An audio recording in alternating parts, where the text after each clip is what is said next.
Let your mind heal your life, the quiet path to peace beyond fear.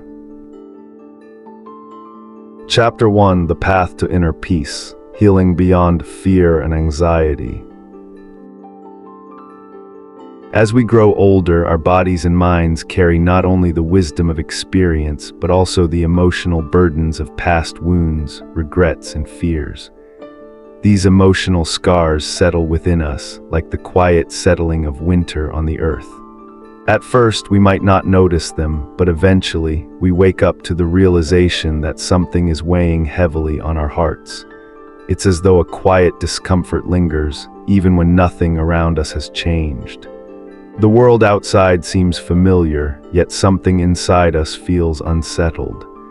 In Buddhist teachings, we learn that everything is in a state of constant flux. Nothing in this life is permanent, not even our pain. This is a core understanding in Buddhism. Suffering is inevitable, but attachment to suffering is what prolongs it. But here's the key. Nothing is fixed, not our pain, not our emotions, and certainly not the stories we've told ourselves over the years. Yet many of us, especially as we age, mistakenly accept these lingering emotions as a part of who we are. We think, this is just who I am. I'm anxious, I'm bitter, I'm fearful. This is my identity. And over time, we may come to believe that change is no longer possible, that the pain we've carried for so long is an unchangeable part of our being. But this is where the teachings of the Buddha offer us profound hope and insight. The Buddha spoke often of the impermanence of all things. This includes our emotions and the suffering we cling to. This is not to say that we should ignore our pain, but rather that we must understand that it is not a permanent part of us. The Buddha taught that by cultivating mindfulness and awareness, we can transform our relationship with our emotions and free ourselves from their grip. Consider the analogy of a river. The mind in Buddhist philosophy is often compared to a flowing river, shaped by the currents of our attention. Wherever we place our awareness, that is where the river carves its deepest grooves. If we constantly dwell on pain, on anger, or on fear, we create deep channels of negativity within us. But the river, like our minds, is not fixed. It is constantly moving and changing. Just as a river can carve new paths, we too can create new emotional pathways by changing where we direct our attention. But to begin this transformation, we must first recognize that emotions are not our enemies. In fact, they are messengers. When fear, sadness, or anger arise, they are signals, reminders that there are parts of us that need healing. Buddhism encourages us to view these emotions not as threats, but as opportunities for insight and healing. It's not about pushing them away, but about observing them without becoming attached to them. This brings us to a key Buddhist concept, mindfulness. Mindfulness is the practice of observing without judgment, without attachment. It's about noticing our thoughts and feelings without becoming consumed by them. When we practice mindfulness, we create a space between ourselves and our emotions, allowing us to respond to them with clarity and compassion rather than reacting out of habit or fear. The story of the poisoned arrow illustrates this beautifully. In the Buddhist sutras, there is a story of a man who is struck by a poisoned arrow. Instead of removing the arrow, he insists on knowing who shot it, what the arrow was made of, and why it was fired. All the while, the poison continues to spread. This is what we do when we become consumed by the past, holding onto anger, resentment, and guilt, demanding explanations and justifications, while the emotional poison seeps deeper and deeper into our being. But healing begins when we stop demanding answers from the past and choose instead to let go of the pain and simply remove the arrow. Our bodies, too, carry the emotional scars of the past. We may not always see them, but they are present in our posture, our breath, our muscle tension. The body, as the Buddha taught, is not separate from the mind. It is an extension of the mind. When we experience trauma or emotional pain, it is often stored in the body. Chronic stress, unresolved grief, and anxiety manifest physically, tightness in the chest, shallow breathing, muscle tension. These physical symptoms are not just signs of an unhealthy body, they are manifestations of an unhealthy emotional state. Buddhism offers a powerful remedy to this. Through mindfulness and meditation, we can reconnect with the body, becoming aware of the tension, the discomfort, the tightness, and begin to release it. The body, when treated with compassion and care, will respond by letting go of the emotional baggage it has been holding onto. Meditation is not just about calming the mind, it's about soothing the body and inviting it to heal as well. In fact, meditation plays a crucial role in rewiring the mind and the body. Modern science has now begun to understand what Buddhist teachings have always known. The mind and body are deeply connected, and through practices like meditation, we can reshape our emotional responses. When we meditate, we are training our minds to step outside the habitual loops of negative thinking and emotional reactivity. We are learning to see our thoughts and feelings as passing clouds, not permanent fixtures. In Buddhist practice, meditation is not about escaping life, it's about meeting it more fully. It's about stepping into the present moment and letting go of the past. Through regular practice, we can create new neural pathways, new patterns of thought and emotion that are healthier, more peaceful, and more aligned with our true nature. As we grow older, it can feel as though we are stuck in our ways, trapped in the stories of who we used to be. But Buddhism teaches us that we are not bound by the past. The Buddha said, "Each morning we are born again." Every day offers us a new opportunity to choose who we want to be. And while the old stories of fear, sadness, and anger may still echo within us, they do not have to define us. We can choose in each moment to release them and to step into a new version of ourselves, one defined by peace, compassion, and mindfulness. Healing, in the Buddhist sense, is not about erasing the past. It is about transforming our relationship with it. It is about acknowledging our pain and releasing our attachment to it, so that we can experience life with greater clarity, compassion, and joy. When we practice mindfulness, we are not just healing our minds, we are healing our entire being. And with each moment of mindfulness, we step closer to the peace and freedom that the Buddha promised. Chapter 2: The Mind, a monkey swinging from branch to branch. Imagine, if you will, your mind as a monkey, jumping restlessly from one branch to the next, its thoughts flitting here and there, never at peace, never at rest. It reacts to everything that happens around it, seizing each moment and interpreting it through a web of judgments, fears, and memories. It is chaotic, constantly swinging between past and future, caught in the whirlwind of what was and what might be. The mind is never still, never present. In Buddhist teachings, this restless monkey mind represents the untamed nature of our thoughts, our constant reactions to the world around us. The Buddha spoke of this restlessness and called it vikshepa, the agitation of the mind. The mind is rarely calm. It is like a storm full of turbulence, anxiety, and distractions. Yet beneath this storm lies something profound, something serene, the still lake of awareness. This stillness, although often hidden beneath layers of thoughts and emotions, is always there, waiting for us to recognize it. The teachings of the Buddha remind us that true healing doesn't happen by adding more to our lives or forcing change upon ourselves. Instead, it begins when we stop stirring the waters of our mind, when we stop chasing after every fleeting thought, and when we settle into the quiet space that exists at the core of our being. This still lake, free from disturbance, reflects all that is in the present moment. When we allow ourselves to rest in this stillness, we can experience true peace and clarity. One of the most striking metaphors in Buddhism is the image of the monkey mind, which is constantly jumping from thought to thought, rarely focused, never settled. But through mindfulness, we can learn to observe the monkey without becoming caught up in its swings. We can notice the thoughts that arise without attaching ourselves to them. We can sit by the still lake of our awareness, observing the monkeys of our mind from a distance without reacting. There's a story of a monk who, after many years of meditation, was asked by a visitor, "How do you manage the constant barrage of thoughts that come and go in your mind?" The monk replied, "I no longer try to control the monkeys. I simply sit by the lake and let them run wild. I don't resist them. I let them be, and I return to the stillness of the water." This story beautifully illustrates the essence of Buddhist practice. The key to peace lies not in trying to control the mind or force it to be still, but in learning to embrace the present moment without judgment or resistance.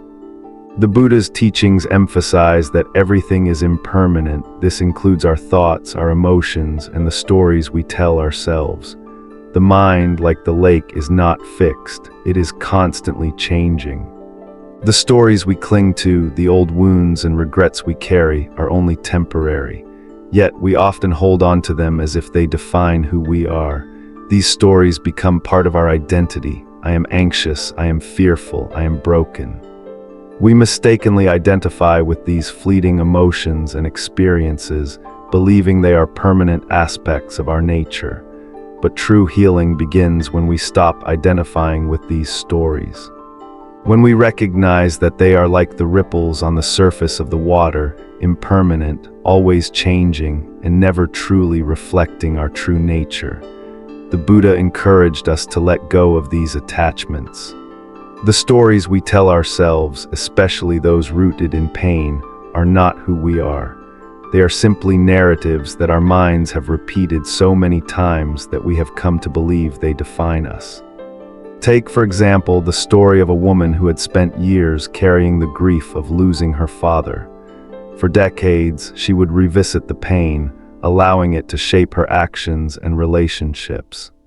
One day, in a moment of deep meditation, she realized that she had been identifying with her grief as though it were a part of her. She had clung to the narrative of loss, thinking it was the only way she could remember him. But as she sat with her feelings without judgment, she began to feel the subtle shift, a recognition that her grief, while valid, was not who she was. It was a part of her past, but it didn't define her present or her future. Through this realization, she was able to release the hold that grief had over her, not by force, but by simply acknowledging its impermanence and choosing to live in the present. This is the essence of Buddhist healing. We don't need to fight our emotions or suppress them. Instead, we allow ourselves to observe them without attachment, without identification. We recognize them as part of the ever-changing flow of life. This practice of mindfulness allows us to detach from the stories that no longer serve us and to experience the world with clarity and peace. In Buddhist philosophy, we are often taught that the mind is like a field of seeds where our thoughts and emotions take root. If we plant seeds of anger, fear, or regret, these will grow and shape our experience. But if we plant seeds of mindfulness, compassion, and awareness, the field of our mind will bloom with peace, joy, and understanding. The practice of mindfulness is like tending to this field, carefully choosing which seeds to cultivate and which ones to let go. One of the greatest obstacles we face in this practice is our attachment to our thoughts and emotions. We tend to hold on to them as if they are permanent aspects of our identity. Yet, by holding on, we only prolong our suffering. When we let go, we create space for something new. The Buddha's teachings invite us to let go of attachment, not just to external things, but also to the internal stories and emotions we hold so tightly to. This process of letting go is not always easy, especially when we have carried certain stories or emotions for many years. It can feel as though we are losing a part of ourselves, but the truth is, we are not losing anything. We are simply allowing ourselves to be free from the chains of attachment. When we release these old patterns, we create space for healing, for peace, and for the possibility of new growth. We allow the stillness of the lake to become clear, and in that clarity, we can see the truth of who we are. Healing, according to the Buddha, is not about escaping from our emotions or trying to control our thoughts. It is about recognizing their impermanence and learning to sit with them without becoming consumed by them. Just as a still lake reflects everything around it, when we stop stirring the waters of our mind, we can begin to see things clearly without distortion. True healing begins when we stop identifying with the noise of the mind and settle into the deep, unchanging stillness that lies beneath. As we age, we may think that the stories of our past are unchangeable, that the wounds we carry will forever define us. But the Buddha offers us a profound truth: nothing is fixed. Healing is not about changing who we are, but recognizing that who we are is not defined by our past. It is about stepping into the present moment with awareness, embracing the stillness, and allowing the waters of our mind to settle. This is the path to true healing, the path of letting go, of releasing attachment, and of resting in the stillness that is always within us. The mind may swing from branch to branch, but beneath the chaos there is a lake of calm waiting for us to return home to ourselves. And in that stillness we find peace. Chapter 3: Emotional Attachment, the unseen chains we carry. In the teachings of Buddhism, one of the most powerful and transformative insights is the concept of emotional attachment. As human beings, we often develop a deep attachment not just to people or objects, but to our own emotions. These emotions, whether they're sadness, anger, fear, or even anxiety, can become so familiar to us that we cling to them, believing they define who we are. We are often drawn to these emotions, even when they no longer serve us, simply because they are familiar, and in their familiarity, they provide a false sense of comfort. Think about it. Have you ever noticed how certain emotions, like sadness or anger, seem to give you a strange sense of comfort, even though they cause pain? It's almost as if, through their repeated presence, we start to identify with them, believing that without them, we would be lost, unsure of who we are. It's as if we've become so accustomed to these emotional states that we feel incomplete without them. This attachment to emotions, as the Buddha teaches, is what we might call emotional addiction. Just as we can become addicted to external things like possessions or material success, we can become addicted to the emotional states that shape our lives. This emotional attachment is not always easy to recognize, because it becomes so ingrained in our daily existence. It often operates silently in the background, driving our thoughts, actions, and interactions without our conscious awareness. Over time, we begin to believe that these emotional states are simply a part of us. We say things like, "I'm an angry person," or "I can never let go of this sadness," as if they were inherent qualities of our being. But the Buddha taught us that nothing is permanent, not even our emotions. They are transient, fleeting, and impermanent, and yet we cling to them as though they define us, locking ourselves into patterns of suffering that we cannot escape. One of the greatest examples of this attachment in Buddhist practice can be seen in the story of a man who carried a large sack of stones for many years. He believed that the stones were necessary for his survival, that they protected him in some way. But one day, exhausted and weary from carrying the weight, he sat down beneath a tree and asked, "Why do I still carry this burden?" And in that moment, the wind whispered to him, "Because you never thought to put it down." The stones weren't necessary. They were only there because he had become so attached to them, convinced that they were essential to his life. This is how emotional attachment works. We hold on to anger, resentment, guilt, and fear, believing they are necessary even when they are not. Like the man with the sack of stones, we become so accustomed to carrying these emotions that we forget we have the power to release them. We believe that without them, we wouldn't know who we are, and so we continue to hold on, suffering quietly beneath their weight. The first step in healing, according to Buddhist teachings, is awareness. Just as a monk practices mindfulness by focusing on his breath, we too must learn to be aware of the emotions that arise within us. We need to cultivate the mindfulness to notice when we are clinging to an emotional state. When anger or resentment bubbles up, when anxiety takes hold, we must pause and ask ourselves, am I choosing this emotion, or am I simply reliving an old story? This is the essence of mindfulness. It's not about forcing ourselves to feel differently, nor is it about suppressing our emotions. Mindfulness is about observing without judgment, noticing the patterns of emotional attachment without becoming consumed by them. Just as the monk watches his breath, we can begin to watch our emotions, allowing them to arise without being swept away by them. This awareness helps us create the space needed to let go of the attachment, to loosen the chains that bind us to our past pain. Consider the story of a woman who had carried anger for decades. It had started with a betrayal, a deep wound caused by someone she trusted. Over time, that anger became her identity.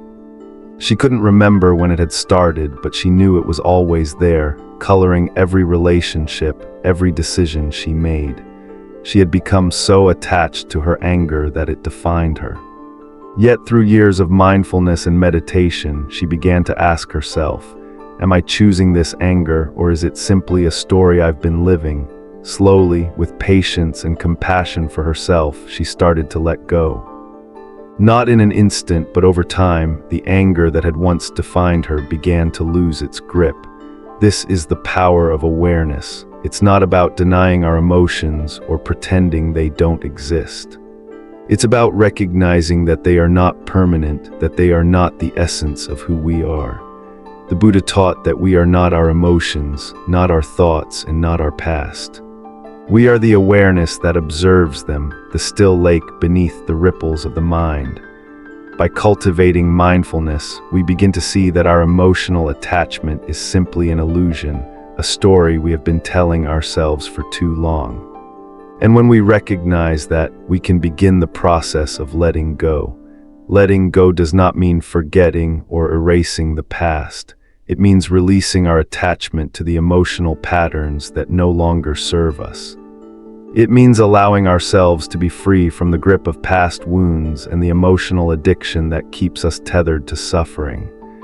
And in doing so, we make space for something new, peace, joy, and a deeper connection to the present moment. The Buddha taught that suffering arises from attachment, and that freedom comes when we let go. But letting go is not always easy. It requires patience, self-compassion, and the willingness to face our emotions without judgment. It's a process, a journey that unfolds over time, but it begins with awareness. Awareness of the emotional patterns that shape our lives and the courage to choose a new way forward. In Buddhism, this journey of release is often called the path of detachment, not detaching from life or from others, but detaching from the emotional states that bind us to suffering. It is about recognizing that our emotions are not who we are, and that, with mindfulness and awareness, we can choose to live with a light heart, free from the chains of emotional attachment. The lesson here is clear. We are not the stories we tell ourselves. We are not the anger, the sadness, the guilt, or the fear. We are the awareness behind those emotions, and by cultivating mindfulness, we can free ourselves from the unseen chains of emotional attachment. When we let go of these old patterns, we make room for a new, peaceful way of being, a way that is rooted in the present, in the stillness beneath the ripples of the mind. Chapter 4: The Body Remembers, Healing Beyond the Mind.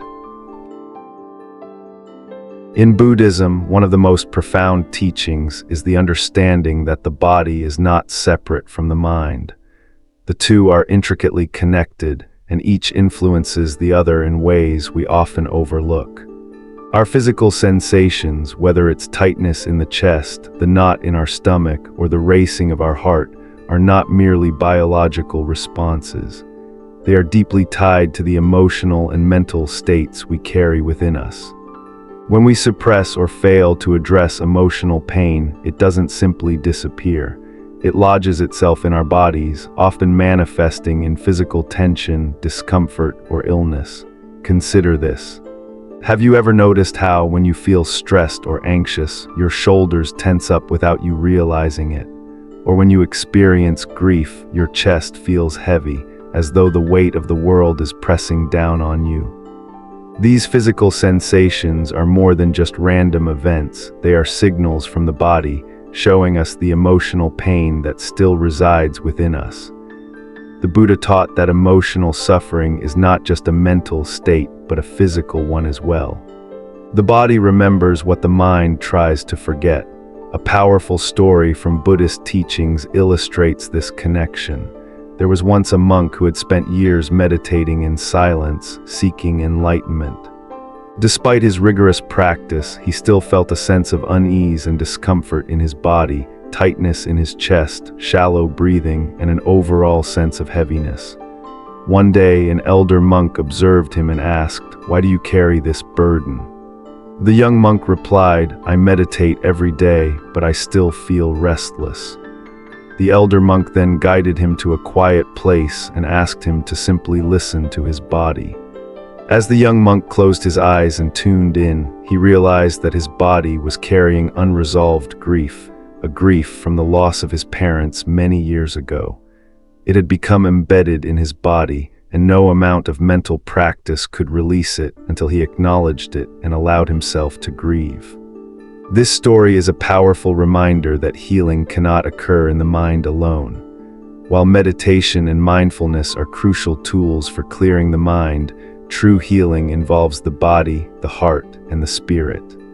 When we meditate, we may quiet the mind, but we must also listen to the body. The body, in its wisdom, holds the memories and experiences that our conscious mind may have buried. In Buddhist philosophy, the body is seen as a living, breathing part of the healing process. It holds the imprints of past traumas, unexpressed emotions, and experiences that have not been fully processed. The Buddha's teachings on the body emphasize that to truly heal, we must approach the process with compassion, both for ourselves and for our bodies. This is where mindfulness comes in, not just as a mental practice, but as an embodied experience. When we engage in mindfulness, we begin to tune into the subtle sensations within our body, bringing awareness to the places where tension resides. Instead of pushing these sensations away or ignoring them, we acknowledge them with gentleness and kindness. This is not about forcing the body to release its pain, but about creating a space of acceptance and allowing the body to release what it has held for so long. There is a story of a woman who had been carrying chronic back pain for years. Doctors couldn't pinpoint the cause, and medications only provided temporary relief. One day, she attended a meditation retreat, hoping to find some peace. During a deep meditation session, she began to focus not on the pain itself, but on the sensations in her body. She felt the tightness in her back, but instead of resisting it, she allowed herself to feel it fully. As she sat with the pain, memories of a painful childhood experience surfaced, the grief of being abandoned by a parent. She had never allowed herself to process the hurt, and it had become lodged in her body. In that moment of awareness, she began to release the emotional charge connected to the pain. Over time, the back pain lessened, not because she forced it away, but because she acknowledged the emotional wound and allowed her body to heal. This example shows how healing goes beyond the mind. The Buddha teaches us that the mind and body are not separate but are part of the same continuum. When we focus solely on mental healing without addressing the body, we miss an essential part of the process. Healing involves being aware of the body's sensations and emotions without judgment or resistance. Through practices like mindful breathing, gentle yoga, and body scans, we can reconnect with the body and allow it to release what it has carried for too long. Moreover, healing is not a quick or easy process. It requires patience, gentleness, and compassion for ourselves. Many of us have carried emotional pain for years, sometimes without even realizing it. The body has learned to carry these emotions so deeply that they become ingrained in our physical state. It may take time for the body to let go of the tension, just as it takes time for the mind to release the stories we tell ourselves. But just as a river slowly carves its way through rock, with patience and mindfulness, the body can begin to heal. The Buddha's teachings on compassion are not just for others, they are for ourselves too. Compassion means not only accepting our emotional pain, but also accepting the pain our bodies carry. Healing requires us to embrace our full humanity, the mind, the body, and the heart, and treat ourselves with kindness. By doing so, we create a space for true healing, where the mind, body, and spirit work together to release old wounds and make room for peace. In Buddhist practice, one of the most profound tools for healing is the practice of loving kindness, metta. This practice involves sending thoughts of love and compassion first to ourselves, acknowledging the pain we carry, and offering ourselves the same kindness we would offer a dear friend. Through loving kindness, we can create a sense of safety within our bodies, allowing the tension and discomfort to soften. The more we practice this, the more the body learns that it can release its emotional burdens, knowing that it is safe to do so. In conclusion, the body is not just a vessel for the mind, it is an integral part of our healing journey. To truly heal, we must listen to the body with compassion, acknowledging the emotional pain it holds and giving it the space to release that pain. By practicing mindfulness and cultivating compassion, we can free ourselves from the weight of past hurts, allowing both the mind and the body to experience true healing. As the Buddha taught, healing is not just about the mind, it involves the whole being. Through this process, we can step into a life of peace, freedom, and balance, where the body, heart, and mind are all in harmony. Chapter 5: Meditation, a Path to Rewiring the Mind. Meditation at its core is not just a practice, it's a revolutionary tool for rewiring the mind. In Buddhism, meditation is more than a technique for relaxation. It's the very foundation of spiritual transformation. Through meditation, we learn to move beyond the unconscious patterns that govern our thoughts, emotions, and behaviors. We begin to shift from reacting automatically to life's challenges to responding consciously and with awareness. At first, the mind can feel like a storm, a swirling mess of thoughts, emotions, and worries that never seem to calm. This is the human experience for many of us, especially in a world that is constantly moving, always demanding our attention. We are bombarded with stimuli, and our minds are trained to react, sometimes with anger, sometimes with fear, sometimes with anxiety. But the teachings of the Buddha offer us a path that leads us away from this chaotic reactionary state and into a space of calm awareness. Meditation at its simplest is the practice of sitting with ourselves in stillness, and as we sit quietly, we begin to notice the thoughts that arise. At first, these thoughts might seem overwhelming, but over time, we start to see them for what they are. Just thoughts, temporary, fleeting, and impermanent. The more we meditate, the more we become aware of the patterns in our minds. We begin to notice the habitual reactions that shape how we interact with the world. Whether it's a knee-jerk reaction to a difficult situation or a moment of irritation triggered by something trivial, we start to realize that these reactions are not who we are. They are simply patterns we have learned over time. Buddhism teaches us that the mind is like a vast, untamed forest. When we first enter it, we can feel lost, overwhelmed by the density of the trees and the chaos of the undergrowth. But through the practice of mindfulness, meditation helps us clear a path. As we continue our practice, we can begin to retrace our steps and find new paths that are no longer shaped by fear, anger, or regret, but by peace, compassion, and understanding. One of the most beautiful metaphors in Buddhist practice is the idea of walking a path in a forest. Imagine that you've been walking the same path for years, a path filled with thorns, briars, and obstacles. This path represents the emotional patterns that we have walked for much of our lives. It could be a path of fear, self-doubt, anger, or guilt. But with meditation, we begin to clear that path. We start to notice the detours and distractions that keep us stuck. And little by little, we create a new path, a path that leads us to greater peace and healing. Consider the story of a monk who, after years of suffering from a deeply ingrained sense of fear, began practicing meditation. He had lived his life in constant anxiety, afraid of what might happen next, always anticipating disaster. But through meditation, he began to recognize that his fear was not a permanent part of him. It was simply a learned response, a path he had been walking for many years. With time, he started to retrace his steps and found new ways of responding to his fears. He no longer reacted automatically, but instead, he chose to sit with his fear, observe it, and allow it to pass. Over time, his fear began to dissipate, replaced by a quiet sense of peace.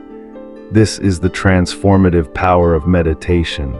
It teaches us to observe our thoughts and emotions without being consumed by them. In the beginning, this can feel uncomfortable. We may feel that we are drowning in our thoughts, trapped by our emotions. But just like the monk in the story, we begin to realize that our emotional reactions are not permanent. We can choose how to respond. This is the gift of mindfulness, the ability to be present in the moment without getting caught up in the stories we tell ourselves about who we are or what we fear. The Buddha's teachings remind us that suffering arises when we cling to our thoughts, when we identify with our emotional reactions as though they define us. But meditation helps us break that attachment. We begin to see that our thoughts and emotions are like clouds in the sky, impermanent, ever-changing, and not to be clung to. When we practice mindfulness, we are simply witnessing the weather of the mind without becoming swept away by it. Take a moment to consider the profound change that occurs when we stop reacting. We've all experienced those moments when a thought or an emotion rises within us and we immediately react to it. But in meditation, we train ourselves to step back, to observe, and to pause before reacting.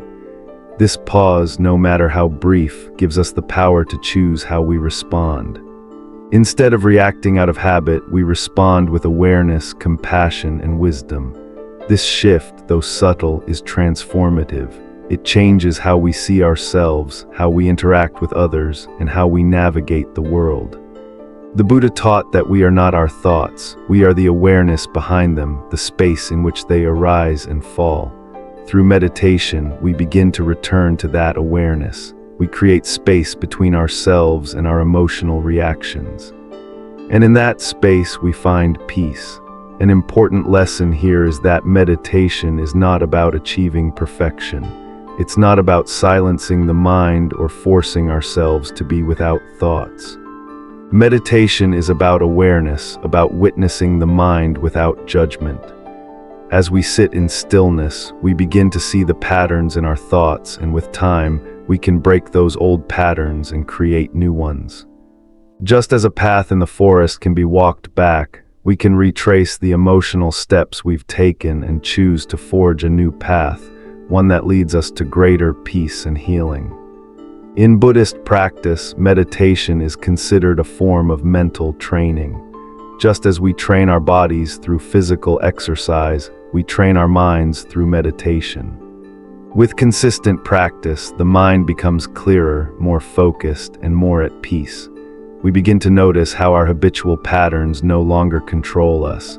We choose to step away from old stories of fear and regret and move towards a new story of peace and compassion. Ultimately, meditation offers us a path of transformation. It rewires the brain, reshapes our emotional responses, and helps us cultivate a sense of inner peace that is not dependent on external circumstances. Through mindfulness and meditation, we learn to break free from the old patterns of the mind, and we create a new path, a path that leads to healing, freedom, and peace. In the end, the practice of meditation teaches us that we are not victims of our thoughts. We are the creators of our reality. By choosing mindfulness, we begin to shift from being reactive to being responsive. We create new paths in the forest of our mind, paths that lead us towards peace, clarity, and freedom from suffering. The transformation is not instantaneous, but with consistent practice, we begin to see the fruits of our efforts, a calm, a stillness, and a deep sense of connection to ourselves and the world around us. Chapter 6: The Heart's Coherence, a Gateway to Healing. True healing, as taught in Buddhism, does not occur merely in the mind, it extends deeply into the heart. The heart, in Buddhist philosophy, is seen as the very seat of wisdom and compassion. Unlike the mind, which is often clouded by judgments, perceptions, and reactions, the heart remains a wellspring of pure, untainted energy. When we cultivate a peaceful heart, the body and mind naturally align in harmony, signaling to us that all is well, that we are safe, and that healing can begin. This is the coherence of heart and mind, a powerful and sacred state where genuine healing can take root. The Buddha's teachings emphasize the importance of heart-mind coherence, highlighting that true peace arises when the heart is at ease. It is in this space of alignment, where the heart's wisdom meets the clarity of the mind, that profound healing occurs. We are not simply healing from external wounds, we are healing from the stories we carry, the pain we hold, and the judgments that separate us from our true nature. This alignment allows us to release what no longer serves us, to forgive the past, and to embrace the present moment with compassion and understanding. Forgiveness, a central practice in Buddhism, is not about forgetting the wrongs we've endured, nor is it about excusing the behavior of others. Rather, it is about releasing the grip that past hurts have on us. It is about letting go of the emotional weight that we carry, which keeps us tethered to the past. As the Buddha taught, hatred does not cease by hatred, but only by love. Forgiveness then becomes a tool for our own liberation. It is an act of self-compassion, not necessarily for the person who wronged us, but for our own healing. When we forgive, we free ourselves from the chains of resentment, anger, and sorrow, which would otherwise continue to bind us. Consider the story of a woman named Maya, who carried the bitterness of betrayal from her closest friend. For years, she allowed the memory of this betrayal to shape her every relationship, making her cautious, guarded, and fearful of being hurt again. The wound was not just in her mind, it was deeply rooted in her heart, and it manifested physically in her body. Her chest would tighten whenever the thought of her friend crossed her mind, her shoulders would tense, and her breath would become shallow. It wasn't until Maya began to meditate on forgiveness, as taught by the Buddha, that she realized the true weight of the pain she carried. She learned that her anger was not a means of protection, but rather a form of imprisonment. By forgiving her friend, not for the friend's sake, but for her own peace, Maya began to free herself from the past. Slowly, she felt the tightness in her chest ease, the burden of resentment lift, and her heart grow lighter. Through this act of forgiveness, Maya experienced heart-mind coherence, where her heart was no longer bound by the past and her mind could finally rest. This story beautifully illustrates the truth that healing comes not by erasing the past, but by transforming our relationship to it. Forgiveness does not mean that we condone or forget the wrongs done to us. It simply means that we release the power those wrongs have over us. When we forgive, we create space for compassion, not only for others, but also for ourselves. This is the essence of Buddhist forgiveness, a path to freedom where we can move forward unencumbered by the weight of past wounds. Healing is not a one-time event, it is an ongoing practice that requires patience, mindfulness, and compassion. The Buddha taught that suffering arises when we cling to our attachments, particularly to our pain. We cling to our pain because it gives us a sense of identity, a story to tell ourselves about who we are. But healing only happens when we release these attachments. It is in this release, this letting go, that we return to the natural state of the heart, clear, open, and full of love. This process of release is not always easy. The heart, like the body, can accumulate layers of hurt, disappointment, and fear. These layers can harden over time, making it feel as though forgiveness is impossible. Yet when we approach healing with a compassionate heart, we begin to notice the subtle shifts. The layers begin to soften and the heart gradually opens. We learn to let go not through force, but through acceptance, awareness, and love. The heart in Buddhist thought is often compared to a lotus flower. The lotus grows in the mud, rising from the darkness to bloom in the light. It is a powerful metaphor for the human heart, capable of blossoming in the most difficult circumstances, as long as we allow ourselves to release the mud of our past.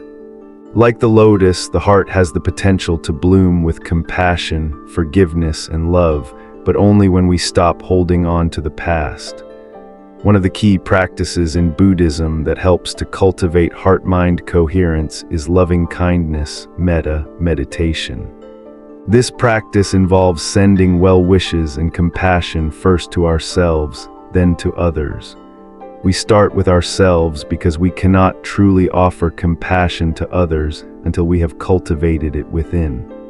Through loving kindness, we learn to embrace ourselves with the same care and tenderness we would offer to a beloved friend.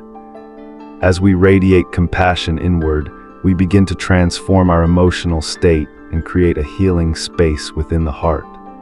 This practice then expands outward, enveloping those around us, including those we may have held grudges against. A beautiful story from Buddhist tradition tells of a monk who, during his meditation, was overwhelmed by the harsh words and actions of someone in his community. Rather than dwelling in resentment, he practiced loving kindness. He began to send thoughts of love and goodwill to the person who had wronged him. Over time, this practice transformed his heart. He realized that the person who had wronged him was also suffering, and that holding onto anger only added to the pain. Through this meditation, the monk found peace, not because the other person changed, but because his own heart had softened. In the end, he was able to forgive, not because he had to, but because he understood that forgiveness was the path to his own liberation. True healing happens when we embrace the heart's wisdom, when we allow our hearts to become aligned with the clarity of the mind. The heart, as the seat of wisdom and compassion, holds the key to liberation from the burdens of the past. When we forgive, not for the other person's sake, but for our own peace, we free ourselves from the chains of suffering that keep us bound to old wounds. The Buddha's teachings on forgiveness offer a path to true freedom, one where we can live with an open heart, unburdened by the weight of past wrongs. In Buddhism, healing is not about erasing the past, it is about transforming our relationship to it. The heart's coherence, where love, forgiveness, and compassion meet, is the gateway to healing. When we align our hearts with our minds, we create a state of peace, a state of true healing, where we are no longer defined by our pain, but by our capacity to love and forgive.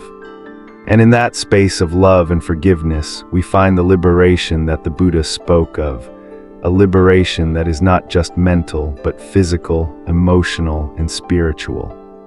Through the coherence of the heart and mind, we return to our true nature, free from the burdens that once weighed us down. Chapter 7: Creating a New Self, Breaking Free from the Past. In the Buddha's teachings, one of the most profound truths is the power of the present moment. The Buddha once said, "Each morning we are born again. What we do today matters most." This teaching reminds us that no matter how much the past may linger in our minds or how tightly the scars of suffering may cling to our hearts, we are not bound by them. The past, while it may shape us, does not define us. Every single moment offers us the opportunity to begin anew, to choose a different path, and to create a new self, not one molded by what we have lost or endured, but by the choices we make in the here and now. At the heart of this transformative practice is mindfulness. Mindfulness is the art of being present, of fully engaging with the moment, without getting caught up in the stories we tell ourselves about who we are or where we have been. When we practice mindfulness, we become aware of the habits, the patterns, and the emotional reactions that have kept us stuck in old ways of being. These patterns often arise unconsciously, like well-worn grooves in a record that play over and over again, replaying the same narratives of pain, loss, and fear. But here's the beautiful truth: these patterns are not permanent. They are not who we truly are. They are simply old stories that we have believed for too long. Through the practice of meditation and mindfulness, we begin to untangle these stories, to break free from their grip. Just as a river carves new paths through the land, we too can carve new pathways in our minds and hearts. By choosing to think and feel differently, we can create a new self, a self that is not weighed down by the past but is rooted firmly in the present moment. Consider the story of a man named Thomas, who had lived much of his life feeling burdened by the weight of regret. Thomas had made many mistakes, and he carried the guilt of these mistakes like an anchor, dragging him down in his everyday life. He often found himself trapped in the past, replaying his mistakes and wishing he could go back and change things. His self-worth was defined by these past actions, and every time he tried to move forward, he felt like he was carrying the heavy weight of his previous failures. One day, while meditating, Thomas had an epiphany. He realized that the regrets he carried were not a permanent part of him. They were not defining him. He was defining them by holding onto them. He saw that the more he clung to the past, the more it kept him stuck in the same emotional patterns. But in that moment of clarity, Thomas chose to release the grip of his past. He didn't deny his mistakes, but he understood that they were part of a story he no longer needed to carry. He began to practice mindfulness daily, observing the thoughts and emotions that arose without judgment. Over time, he created a new story for himself, one that was not defined by guilt and regret, but by the present moment and his capacity to change. This story of Thomas reflects a core Buddhist teaching. Healing and transformation are possible when we stop identifying with the stories of our past. The act of choosing to think and feel differently is a revolutionary act. It is the first step toward creating a new self. The mind is not fixed. It is like a flowing river, and with mindfulness, we can direct its course toward peace, joy, and wisdom. The Buddha's teachings invite us to break free from the emotional patterns that keep us stuck in the past and to step into a new way of being, one that is based on who we choose to become in the present moment. One of the most powerful tools we have in this process is meditation. Through meditation, we not only calm the mind, but also gain insight into the habitual patterns that shape our lives. We begin to recognize the thoughts and emotions that arise and how they shape our experience. Meditation allows us to observe these patterns from a place of awareness without becoming attached to them. It's as if we are standing on the banks of the river, watching the current flow, knowing that we can choose which direction to follow. Meditation gives us the power to pause, to choose, and to create a new course for our lives. Consider the example of a woman named Sarah, who had spent years holding onto bitterness after being betrayed by a close friend. Sarah had allowed this bitterness to define her. She built her identity around it, always feeling hurt, always feeling wronged. Her relationships suffered because of it, and she couldn't move forward. One day, during a meditation retreat, Sarah realized that she was holding on to the bitterness not because it served her, but because she had grown used to it. It had become part of her story, part of her sense of self. But as she sat in stillness, she began to recognize that the bitterness didn't define her. It was simply an emotional reaction to something that had happened in the past. In that moment, she chose to release it, not for the sake of her friend, but for herself. She understood that forgiveness was not about excusing the wrongdoing. It was about liberating herself from the emotional chains that kept her tied to the past. Through Sarah's story, we see the transformative power of choosing to break free from old emotional patterns. The Buddha taught that suffering arises from attachment, not just to things, but also to emotions, to thoughts, and to the past.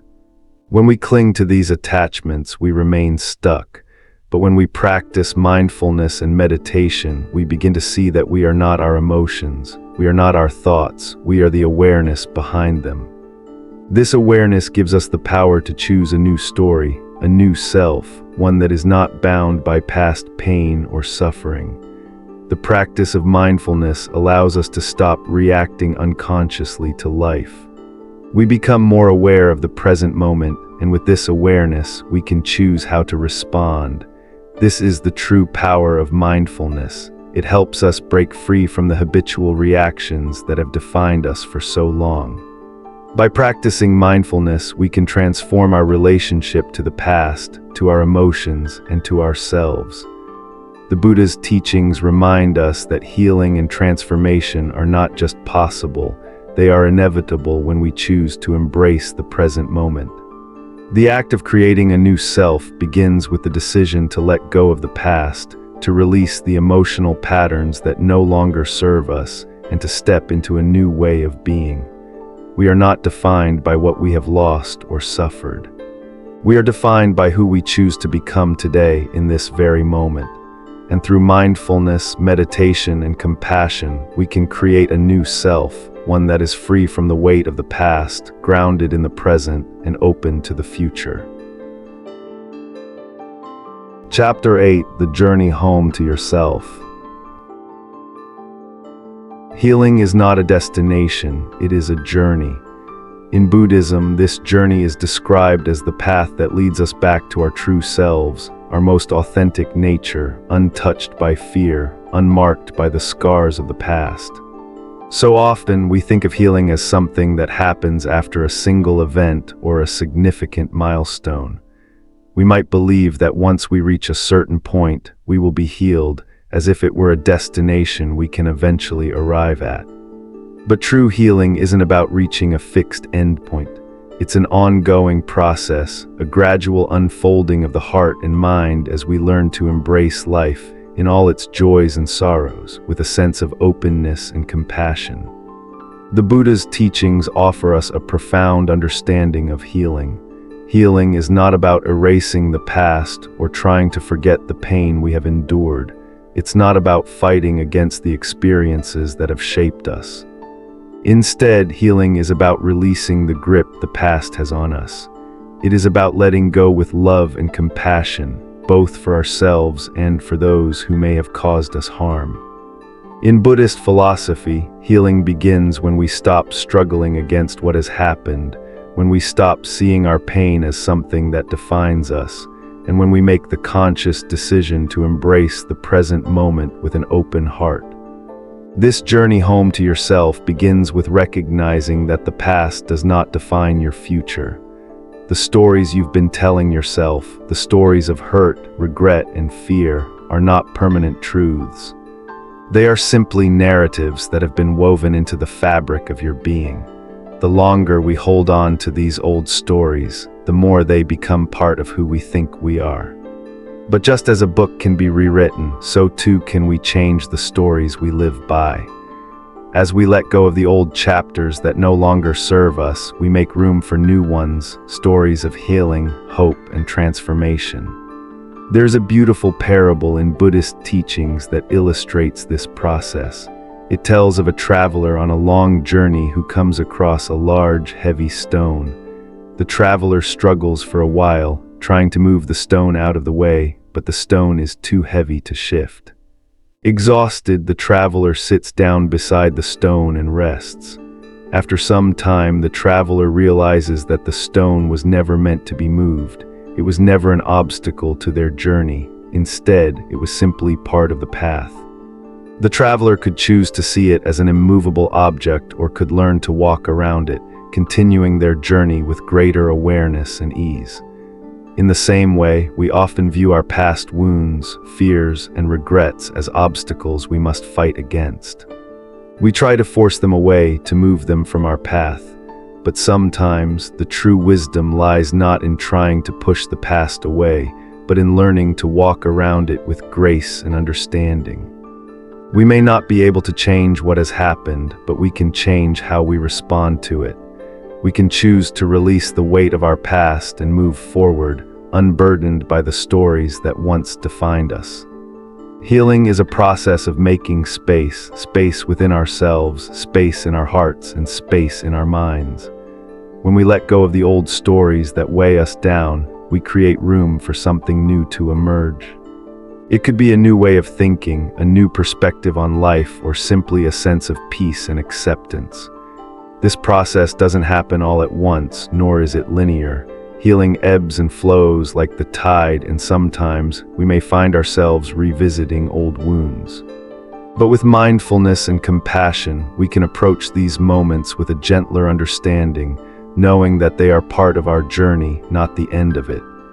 Take, for example, the story of Kavi, a man who had spent years carrying the weight of guilt after losing his family in an accident he felt responsible for. Every day he would wake up haunted by the thought that he had failed them. For years he buried himself in the pain, telling himself that he would never be able to move past it. His mind was consumed with regret and his heart felt heavy with sorrow. But one day, Kavi sat in meditation, truly allowing himself to feel his grief, his guilt, and his pain. He didn't try to change it or push it away. Instead, he embraced it with compassion, as the Buddha teaches us to do. Through this practice, Kavi began to realize that healing did not mean erasing his guilt or forgetting the loss. It meant learning to live with it without letting it define him. He let go of the story that had kept him trapped in a cycle of suffering, and in doing so, he made space for new possibilities. He could begin again, not because the past was erased, but because he no longer carried it as a burden. This story speaks to a central truth in Buddhism. Healing is not about forgetting the past, it is about transforming our relationship with it. It is about recognizing that the past, while it may have shaped us, does not have to control us. When we let go of the attachment to past pain, we create the space to embrace the present moment fully, and in that embrace, healing can begin. The path home to yourself is not a path of perfection, nor is it one that is free of challenges. It is a path of acceptance, of allowing yourself to feel without judgment, and of choosing to let go of the old stories that no longer serve you. With each step, with each breath, you move closer to your true self, the self that is not defined by fear, regret, or pain, but by the inherent wisdom and compassion that reside within you. As you walk this path, remember that healing is a journey, not a destination. It is the journey of returning to the present moment, where you can let go of what no longer serves you and begin again, each time with love, kindness, and compassion for yourself. Ultimately, the Buddha teaches us that we are not broken, we are simply waiting to heal. And this healing does not come from fighting against the past, but from releasing it with love and compassion. The path to healing is the path back to yourself, your true self, untouched by fear, unburdened by regret, and free to live fully in the present moment. This is the journey home.